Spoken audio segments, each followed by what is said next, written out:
Once upon a time, it was in Albuquerque, New Mexico. During his time with Frank Zappa, Steve Vai extended the capabilities of the guitar as an instrument on which it seemed you could play almost anything. Aside from playing Zappa's difficult music, Vai also transcribed a large selection of Zappa's guitar solos, and in some cases, even the accompanying drum tracks. And the drum tracks were played by no other than Vinnie Colaiuta. He also wrote and transcribed the spoken voice, and examples of this can be found in two pieces from the 1983 album, The Man from Utopia, the Jazz Discharge Party Hats and The Dangerous Kitchen. The Dangerous Kitchen, if it ain't one thing, it's another.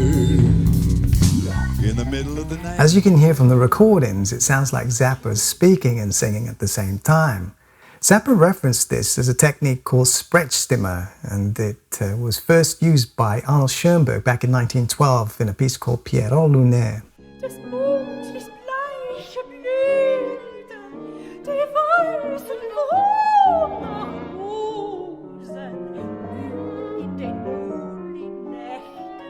Sprechstimme means half spoken and half sung, and it has a special kind of notation.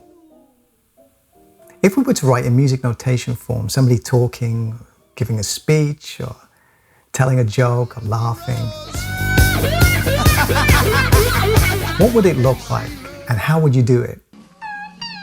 Well, it might look something like this. This is a chart for Jazz Discharge Party Hats, and it has some very unusual rhythms in there. For example, here, Albuquerque for a couple of days, you've got 5 crotchets to be played in the time of 4. Within those 5 crotchets, you've got different rhythms on each one. So you have to be thinking firstly of 5 in the time of 4 crotchets.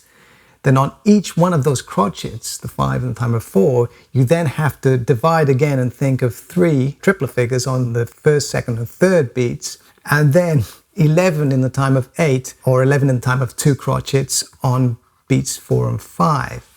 So it's a very complicated rhythm, not easy to play. We were in Albuquerque for a couple of days, but these girls... You may look at this and you think, well, it's pretty obvious that you'd have very unusual rhythms when you're transcribing speech, but matter of fact, these rhythms, Zappa used to assign these kind of rhythms to instruments. You know, he would assign melodies to them. A very good example of this is the Black Page.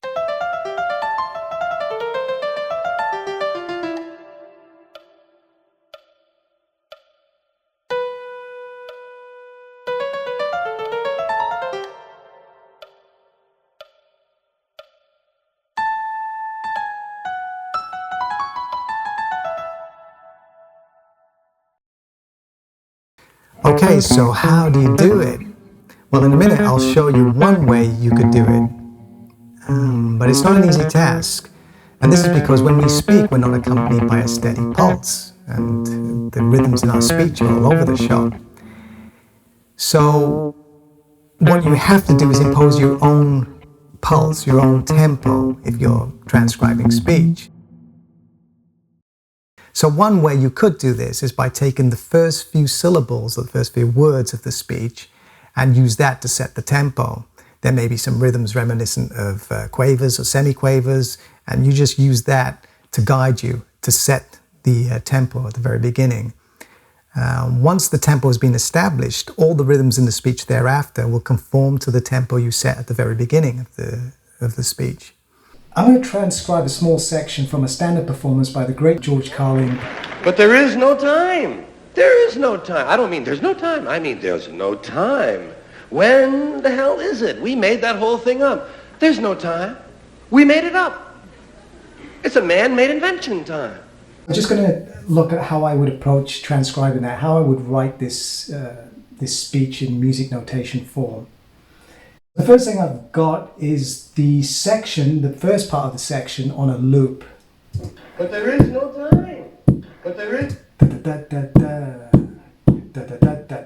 So I'm going to set my tempo around about there. Remember, this is not an exact science, it's merely an approximation, but we have to work with something. I'm just going to figure out what BPM. It's around about 90 something. 120 is too fast. So So let's say around about 96 BPM. I'm going to go with 96 BPM. Write that down. And we're going to write it in 4/4. Now, of course, this may change depending on the type of speech, the type of rhythms that we transcribe. But to start with, I'm going to put it in 4/4. But there is no time. But there is no... So is, I'm going to put is on the 1. It's going to be on the first beat of the bar. That means that we have an anacrusis, an upbeat. Now, it doesn't sound like it's straight semiquavers. It's not like da da da da da da da da da da da. It's too pedestrian, it's too straight. There's a little bit of a drag between the two notes. Time. But there is... This way of writing it with a quaver, dotted semiquaver, and a demi-semiquaver. Da da ba da da da. Is no time. Is no time. And then we cover that time coming in before the second beat. Now that's one way of writing it, or we could look at it as being part of a semiquaver quintuplet.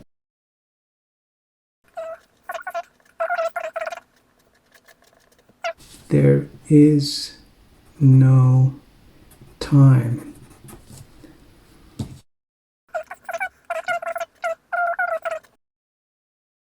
Quaver, quaver, semiquaver within a quintuplet. 1, 2, 3, 5, 1, 3, 5, 1, ba, ba, ba. Or it could be C sharp,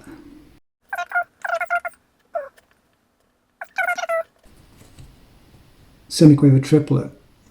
Da, da, ba, da, ba, ba, da, ba, ba.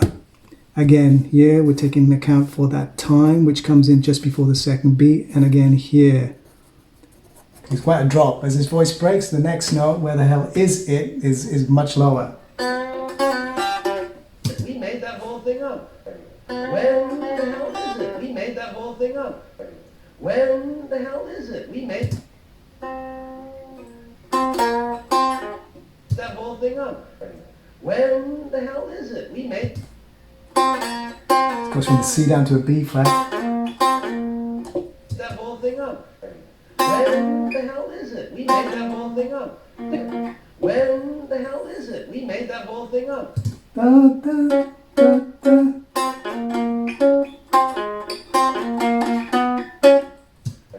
When the hell is it? We made that whole thing up.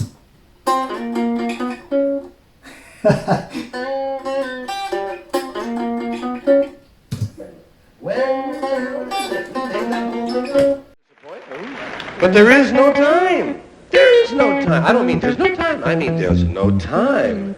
When the hell is it? We made that whole thing up. There's no time. We made it up.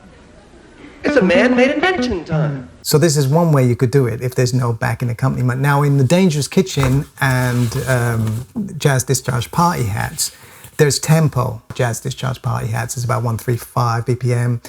Dangerous Kitchen is, I think it's 96 BPM. So there's drums and there's bass in the back there while Zappa talks all over it. Obviously he's not talking in sync with the backing, but at least the backing gives you that reference.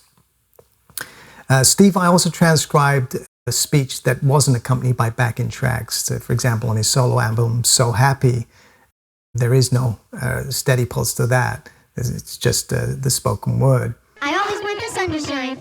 And even if one day the sun doesn't shine, we'll pretend the sun is shining. And we'll be so happy. And we'll just laugh and laugh anyway. And pretty soon, all the dark clouds will go away. I wanted to focus in on a microcosm here. It's an extract from Jazz Discharge Party Hats, and it's the section where Zappa says, jumped in the pool. I just want to focus in on that tiny detail because although it's small, it's quite significant, especially when you're transcribing these type of rhythms. One way you can approach this is by building rhythmic templates. So you don't worry about the pitches in the first instance, and you just take a template. So for example, in Jumped In The, when you listen to it, you may think of it as, you know, just as a surface observation. Da, da, da, da, da, da, jumped in the. Obviously, it's not that, because when you listen to it, it's got a swing to it. That's why the rhythm is written differently. But let's just, if you bear with me in this rhythmic template approach. Now, you know that when you listen to it and you write it out, you think, well, no, it's definitely not that because of the swing value. And she jumped in the pool, jumped in the pool, jumped in the pool. And she says, well, maybe I could try a quaver note triplet, sort of da da da da da da, jumped in the, jumped in the, jumped in the, da da da da. And you tap it out and then you listen to the recording and you go, no, that's not quite right either. It's something else. So you've exhausted the obvious choice, which is the quavers and the two semiquavers and the quaver note triplet. Where the words land are sort of in between those rhythms. You know, they're either just before the second beat of a quaver note triplet or, you know, somewhere in between the cracks of the rhythm. Now, by building these rhythmic templates, it's a process of elimination, really. So you've already discovered that the semiquaver template doesn't work, the quaver note triplet doesn't work. Okay, so let me build up the next rhythmic template, and this could be a quintuplet.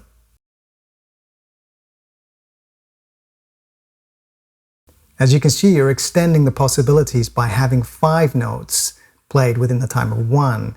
So it's more probable that if the notes are not colluding with the triplet, the quaver note triplet or the semiquavers, then it could possibly be somewhere within a quintuplet. Maybe not, but it's the next level of trying to identify where those notes, those actual words fall. If we take the quintuplet there and we put jumped on the first semiquaver and in on the third semiquaver and the on the fifth, you play that back, you realize that that's the one. That's what's happening here. Therefore, you don't have da da da da da da da da da. You don't have da da da da da da da da. You have 1 2 3 4 5 1 2 3 4 5 1 2 3 4 5 da da da da da da da da. And that seems to be the one that fits the speech best. jumped in the pool, jumped in the pool. And she says, hey. Another example is this bar here. Some of the guys in the band. Now, what you have here are 7 semiquavers played in the time of 2 crotchets, or 8 semiquavers. Now, on first listen, like a surface listen, I suppose you may interpret it as being a series of semiquavers. But it doesn't take long for you to realize it's not that. But it's a mistake you could make just by listening to it for the first time. So let's assume that it's working on the premise of being even semiquavers for the 2 beats there. It would look like this. Some of the guys in the band. It doesn't really sound like that. It's too straight. So the semiquavers, the straight semiquavers is not going to work. However, it gives us something to start with. You listen to it again, you think, well, the note's just slightly behind. It's too slow to be straight semiquavers. And there's a bit of a drag there between each note. Steve Vai has written it like this, which makes much more sense. The straight 8 semiquavers seem to be too fast and too mechanical for the actual rhythm there.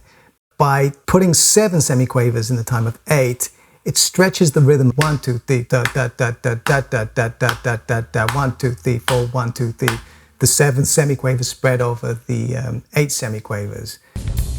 Some of the guys in the band got together with the girls from the college. Now that's quite complicated enough, but there's another level of complexity, and that's where you introduce nested tuplets, which Vai has done in this transcription. We're looking at a band who were desperate for 3 crotchets played in the time of 2, and on each of those crotchets inside the bracket there are triplets. Guys in the band who are desperate for that kind of action. Another example of this is Albuquerque for a couple of days, where you have the 5 in the time of 4. So first of all, you have to be thinking 5 crotchets in the time of 4 crotchets. And on each one of those crotchets, a broken triplet figure on beat 1. On the second one, you've got a broken triplet, and again on the third beat. And then on beats 4 and 5, 11 in the time of 2. So it's essentially 11 semiquavers played in the time of 2 crotchets, or 11 semiquavers played in the time of 8 semiquavers. However, it's broken. It's not in a sequence. The 2 syllables there on the cup, you've got a dotted quaver, which equates to 3 semiquavers. The second syllable of couple a quaver, which is the equivalent, obviously, of 2 semiquavers, and then of 2 semiquavers, and then days is the crotchet. As if it weren't enough to be thinking of 5 in the time of 4, at the end here you have to think of 11 semiquavers in the time of 2 crotchets. But, you know, if there was a straight series of 11 semiquavers, it's doable, it's easier, if that makes sense. But because it's broken up, because these accents happen at different places within that undercouplet,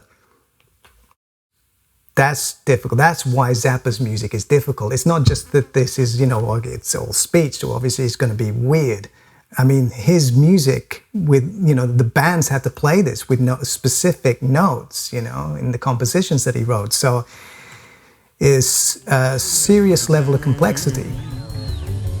We were in Albuquerque for a couple of days. Albuquerque for a couple of days. Albuquerque for a couple of days.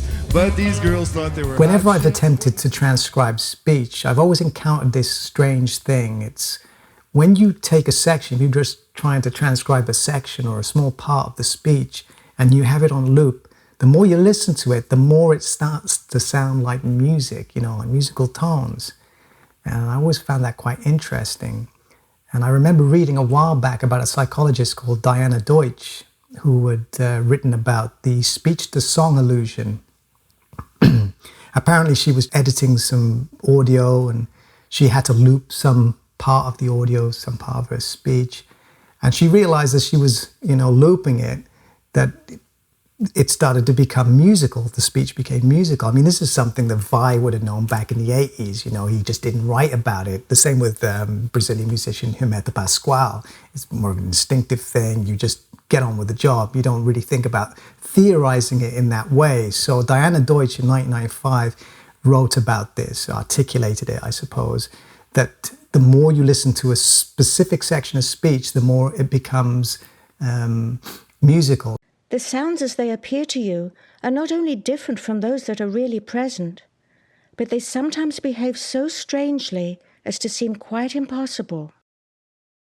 But they sometimes behave so strangely, sometimes behave so strangely, sometimes behave so strangely, sometimes behave so strangely. It's like a perceptual transformation. You know, when you hear a person speak, say a sentence, you perceive it as a sentence. But if that sentence is repeated over and over, you start to hear it as musical tones. Now, curiously, when you transcribe speech, you're actually actively looking for pitches. You know, you're listening out for pitches. So this Diana Deutsch thing is more by default. A while ago, I wrote my own Sprechstimme piece, and it was a text called Man Versus Woodlouse, and I had somebody recite the text, and then I transcribed the notes, the spoken word, played it on the guitar, and recorded it. Man versus Woodlouse. In determining who wins, let us consider 2 references of time and evolution as a yardstick by which to measure the almost incomprehensible longevity of the humble woodlouse. A little bit later on, I took the melody and created another composition just from the melody of the speech and made it into a piano solo.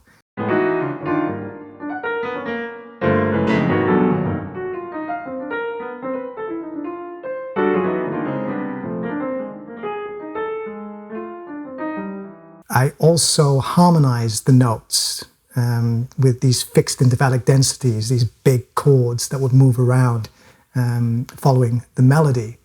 And it's kind of a Zappa technique. It was the offshoot of my study, my PhD study, essentially. It started from very simple text, then it was the spoken word, and the spoken word became a composition. And it was a good way for me to engage on a deeper level with the process of composing in this way. Zappa talked about speech-influenced rhythms quite a lot in interviews over the years. And when you see these complicated rhythms, well, when I see them, it reminds me of the modern classical music of Stockhausen and Boulez and composers like that. So when I look at these rhythms, they seem to resonate in that way. But there is another level, another dimension going on here, and Zappa often talked about that too, was the blues guitarists of the 1950s. The way they played, the manner in which they played, sometimes their solos weren't correlating in any way with the rhythmic backing, and he seemed to have found this quite intriguing. That also plays out in some of Zappa's compositions, then the rhythmical aspects. It's easy to say that he's emulating these modern classical rhythmic constructs in his own music, but it seems to me that there's something else going on there. It's his way of imitating, to some extent, the blues guitar playing, the solos that he heard. There's an interesting thing from an interview with Milkowski from the Guitar Player magazine, 1983, where Zappa, talking about playing off the beat, playing with a disregard for meter, he says, you don't say to yourself, I'll play off the beat. I don't know how to tell you how to do it. You just make it talk. And if you then go back and analyze those rhythms, you'll see that there's some really strange looking things on paper. You have to take that approach that what you're doing on your instrument is that without using your own mouth, you are getting some kind of theoretical idea or an attitude that transcends the actual notes or harmony of the song, going beyond the notes. It's more of an emotional thing, but then going back on himself to analyze that emotive content and representing it in musical notation form. So it's kind of a 360-degree thing there. You've got a guitar player who's playing in a certain way, very emotional, as Zappa says, very emotional form of expression that is not necessarily correlating with the beat, with the underlying rhythm, transcribing that and then realizing how insane it looks, music notation, and then representing that in different musical contexts. So it's quite interesting the way it goes around. But there's an appreciation for both the emotional content and the theoretical aspect, which is quite unusual in music. A lot of people like to pound their fists and say, I'm all about emotion. And there's other guys who like to pound their fists and say, I'm all about theory. But here's a guy who was into both. And that's been a huge inspiration for me. And people don't like that generally. They want you to be one thing, That's what attracted me to Zappa, was that here is a guy who's into everything, whether it's high art or low art. He loves it all. And that's a real special, unique thing that you don't see often. Most people can't handle that. I hope this video gave you a bit of an insight into how to write, speech in music notation form. I hope you enjoyed it, and thanks very much for watching. See you next time.